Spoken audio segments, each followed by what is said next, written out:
faithfully sharing value and interpreting great books from around the world. Hi, this is Sally's Book Talk. Today, we're interpreting the book Writing Down the Bones for you. These days, social media is everywhere. Lots of folks enjoy sharing on moments in Weibo, and others are into public accounts and Xiaohongshu.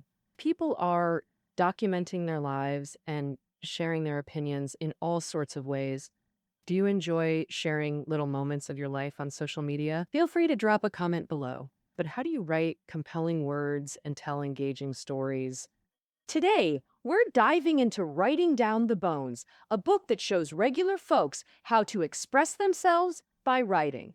The author, Natalie Goldberg, is a poet, writer, and writing coach. She started writing workshops to teach regular people how to write, and she's been doing it for over 30 years. She put together her writing and teaching experiences into this book, first published back in 1986. Back then, the US was going through a writing craze where everyone wanted to express themselves. From lawyers to quarry workers to housewives, everyone was eager to share their stories. This book fit right into that societal need and shot up the bestseller charts. For more than 3 decades, it stayed popular, becoming a staple in US high schools, translated into 14 languages, and sold over 1.5 million copies globally. Her writing approach isn't hard to grasp.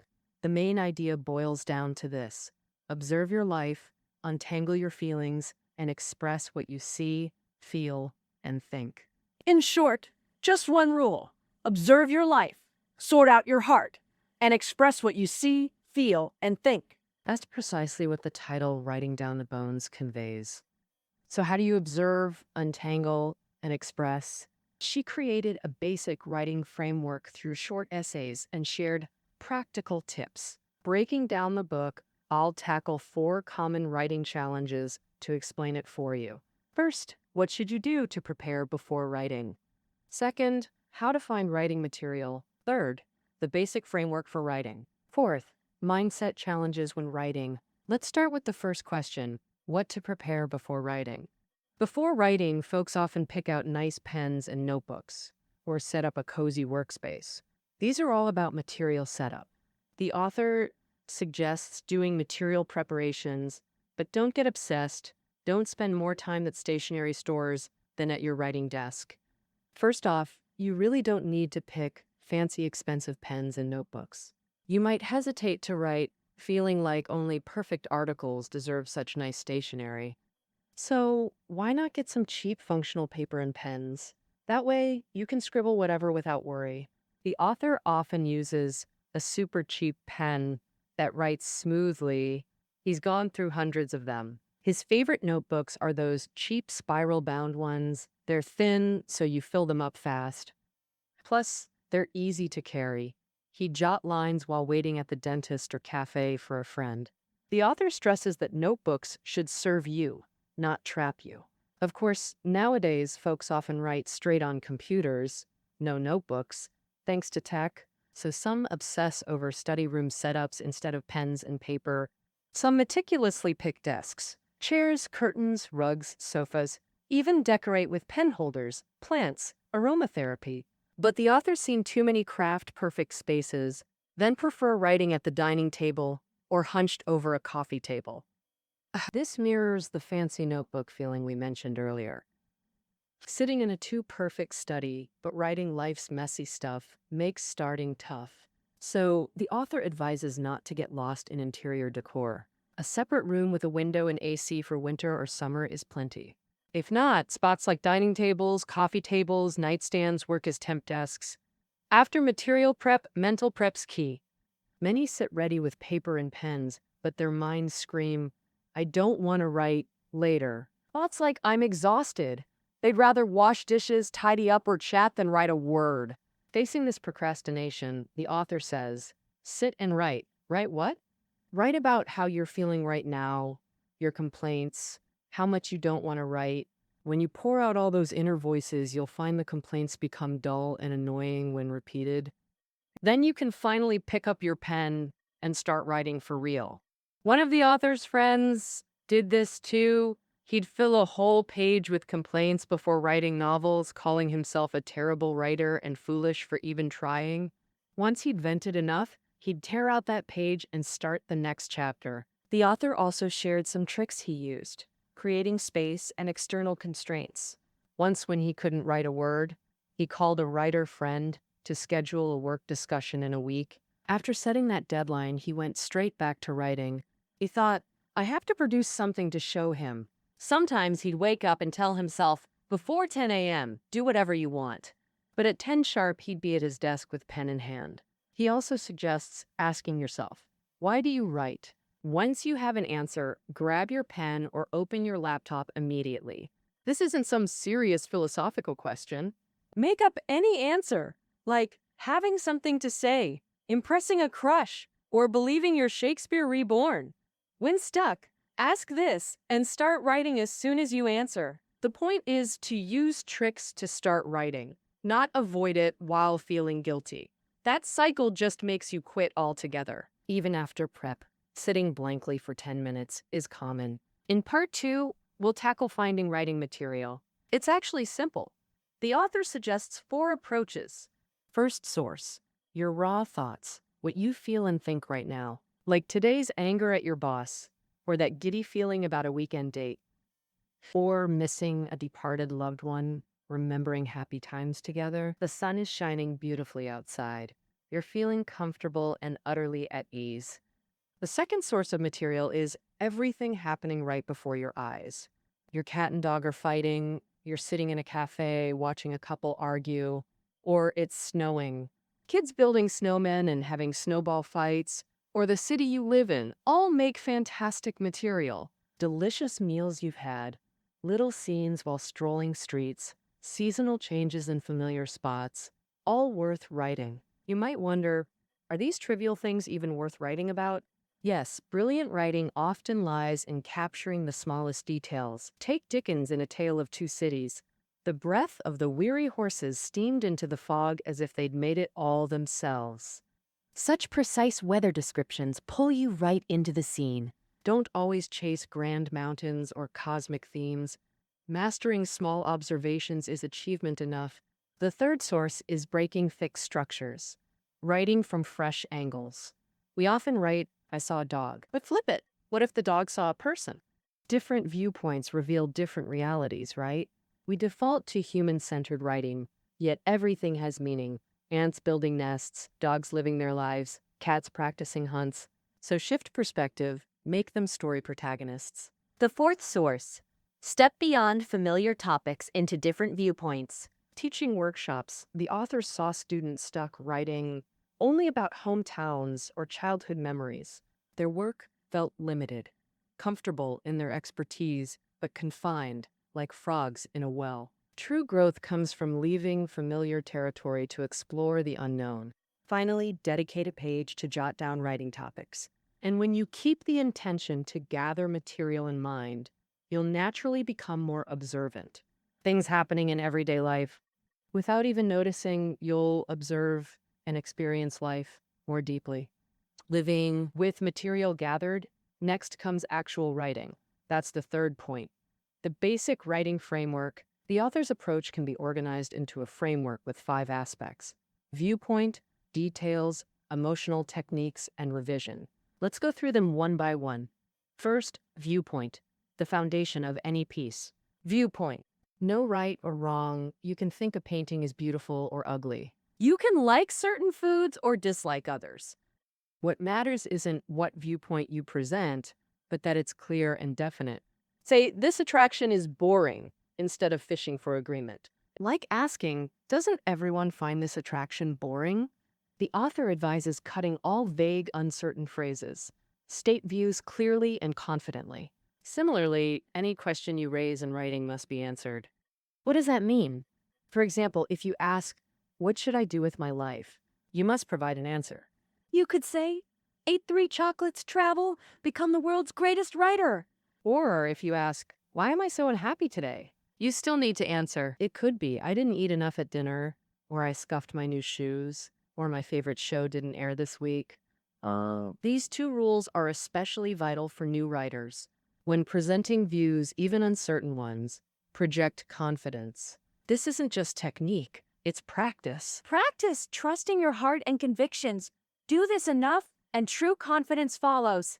Moving from viewpoint to details. Details are crucial. Good writing captures authentic life details. Like Tolstoy describing snow in War and Peace, on the swept snow were marks of a broom, a mundane detail only possible through lived observation. So the author says, use details you truly know and have seen that makes your writing authentic and builds solid foundations. If writing about chance encounters, in the past a woman might forget her wallet, sparks could fly during the borrowing or returning exchange. But now, a phone tap handles payment. Even dead batteries get rescued by power banks at shop counters. So forgotten wallets in modern romance, that mismatch makes writing feel fake. So where do details come from? The author wants you to sense details like an animal, using all senses. Notice how cats react? When something moves, they freeze completely. But all senses are working, tracking that rolling ball, coiled to pounce. That's sensing like an animal. Really, he urges quiet focus. Notice roadside signs, street vendors, plants in green belts, but value details without drowning in them. His vivid metaphor, don't marry the fly, meaning you're writing about food when a fly lands. Suddenly you're detailing its wings, legs, escape skills, even its childhood dreams. Like you're marrying that fly, don't marry the fly. Meaning, don't chase writing tangents so hard you derail the story. Precise details matter, but don't wander. Listing details isn't enough for the bigger picture. A mere list won't move hearts. You must weave details together. You also need emotion. That's part of the framework. Step 3. Like baking. You make sugar, flour, cream, eggs, milk, but raw batter won't bake. You need oven heat. In writing, emotion is that transformative heat. When writing about your dad, he cooks, makes feasts when free. But he's not just a chef or some random guy. He's your father, cooks your favorites, loves you, scolds you over bad grades, defends you when bullied. With emotion connecting it, dad's cooking becomes parent-child bonding, not just meal prep. With details and emotion, honing technique is crucial. Always refine it. This is part of the writing framework.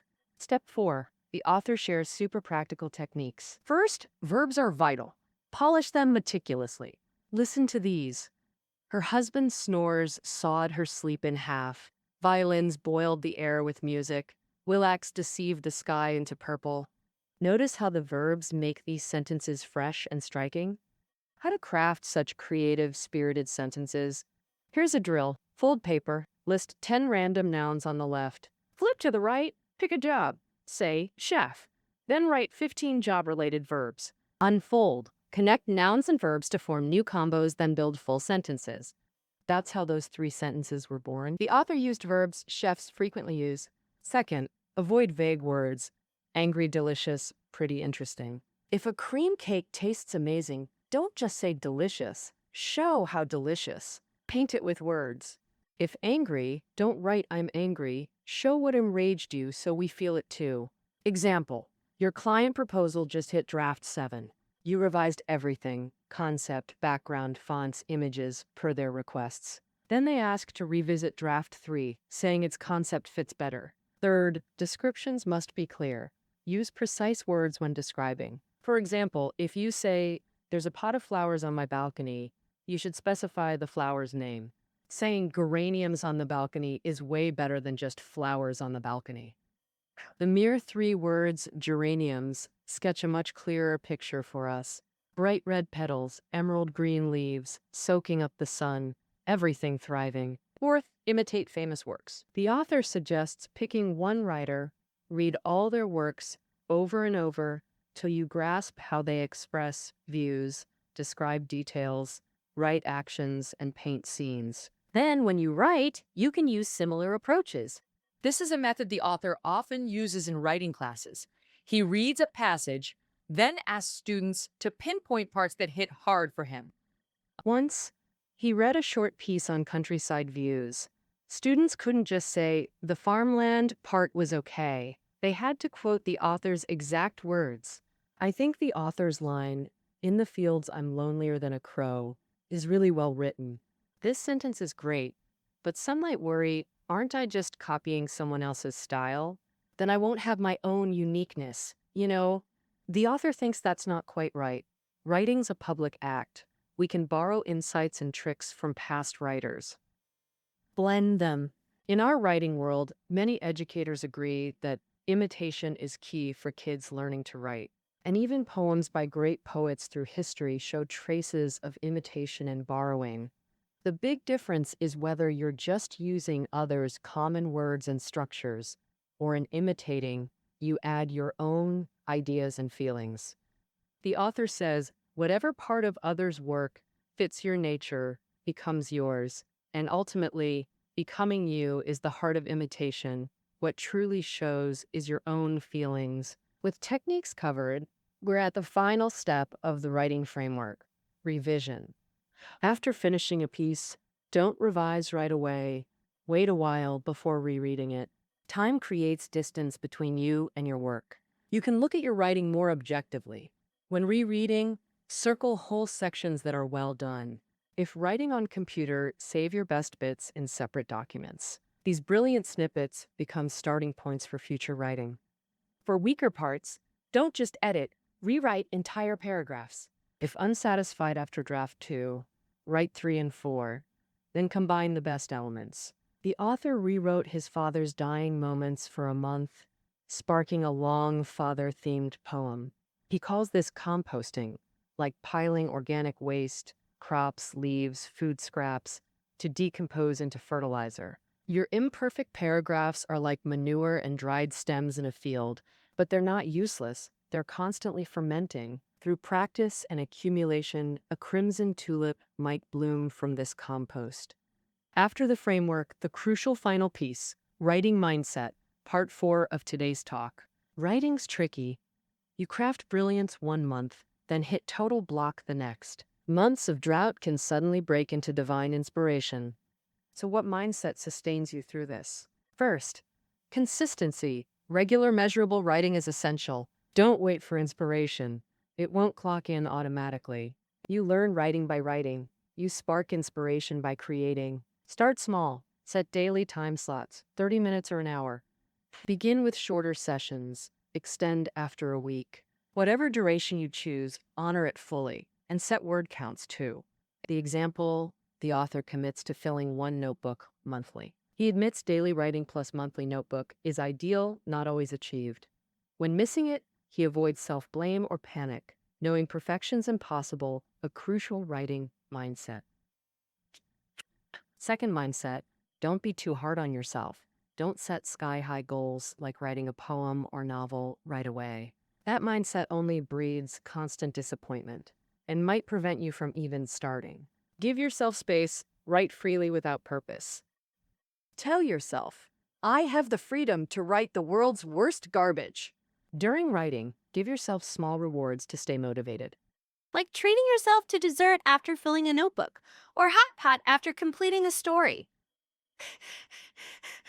If you write for weeks or months without progress, avoid the third pitfall, self-doubt. Many wallow in self-pity, thinking they're unfit to write or that earning through writing is delusional. The sobering reality check. If you write this bluntly from the heart, you must accept the possibility of producing garbage for years, because writing isn't fast food like McDonald's burgers. It's slow-simmered soup needing patience. When self-doubt creeps in, don't run. Write those thoughts down.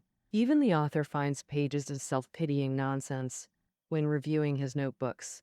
By facing this insecure, self-doubting mindset head-on, you'll stop fearing it and others' criticism too. Meanwhile, change your writing environment to refresh your mood or take a full break. If you usually write at home, try a cafe. If you're always in cafes, try the library or do something relaxing. Like dyeing your hair pink, getting mail art, or motorcycle joyrides. Shift your energy. If still stuck, take a real break. Deep clean your home, play with kids for 2 weeks, or learn new recipes. The fourth crucial mindset, self-compassion, self-acceptance, and trusting your work. When teaching writing workshops, the author always notices this peculiar phenomenon. Some people write really well, but no matter how others praise them, they think it's just politeness. Others desperately want to write a great piece to prove they're truly amazing and deserve the praise. The author hopes everyone first believes in themselves. Before you start writing, you're already a good person. Writing has nothing to do with who you are as a person. Secondly, trust your own work. The author reminds everyone that self-acceptance is the most crucial step. You must always remember, I'm good, I can write well, and no matter what others say, that's my work. Lastly, the author reminds you that if you write a good piece, don't dwell on it for too long. The world of art is vast. A single poem or novel doesn't matter at all. Success is indeed joyful, failure isn't tragic. What matters is the writing process and life itself. The world we live in isn't static. You need to find new insights and perspectives. All right, that's the main content of this book. After listening to this book, what new understanding do you have about writing? Do you want to try the author's methods right away? Feel free to leave a comment and tell us. Although this book talks about writing, the methods aren't limited to just writing. Whether you want to practice running, learn painting, or dive into anything you love and are determined to do, even in business, the principles behind it are the same. You need to prepare, find ideas, build frameworks, and adjust your mindset. All right, that's our interpretation of writing down the bones. The listening notes are below the audio. See you next time.